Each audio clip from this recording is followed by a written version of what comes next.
శ్రీ సత్యసాయి జిల్లా ధర్మవరం పట్టణంలోని తహసీల్దార్ కార్యాలయం నందు ఎక్కడ చూసినా చెత్త పేరుకుపోయిందని, మున్సిపల్ సిబ్బంది గాని, రెవెన్యూ సిబ్బంది గాని పట్టించుకున్న దాఖలాలు లేవని ప్రజలు ఆగ్రహం వ్యక్తం చేస్తున్నారు.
ధర్మవరం పట్టణంలో ఉన్నటువంటి తహసీల్దార్ కార్యాలయంలో ప్రజలు నిత్యం వివిధ పనుల నిమిత్తం వస్తూ ఉంటారు.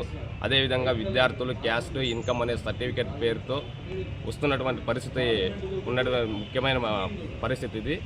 అదేవిధంగా కార్యాలయంలో మల విసర్జన చేస్తూ, మూత్ర విసర్జన చేస్తూ, మద్యం సేవిస్తూ, ఇక్కడ కనీస సౌకర్యాలు లేకుండా ఇష్టానుసారంగా వ్యవహరిస్తున్నటువంటి పరిస్థితి కనుక ప్రభుత్వ అధికారులు వెంటనే స్పందించి కార్యాలయంలో జరుగుతున్నటువంటి శుభ్రం లేకుండా అపరిశుభ్రత ఉన్నటువంటి పరిస్థితి ఉన్నది.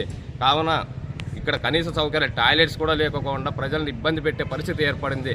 ప్రభుత్వాలు చెప్తా ఉన్నాయి గ్రీన్ ఇండియా, క్లీన్ ఇండియా అని చెప్తా ఉంటే ప్రభుత్వ అధికారులు మొద్దునిద్ర వీడి ఇప్పటికైనా స్పందించి ప్రజలకు కనీస సౌకర్యాలను ఏర్పాటు చేసే విధంగా చర్యలు తీసుకోవాలని కోరుతా ఉన్నాం. లేని పక్షంలో ప్రభుత్వ కార్యాలయాలకి వచ్చే పరిస్థితి కూడా ఉండదు ప్రజలు అని ఈ విధంగా తెలియజేస్తూ ఉన్నాం.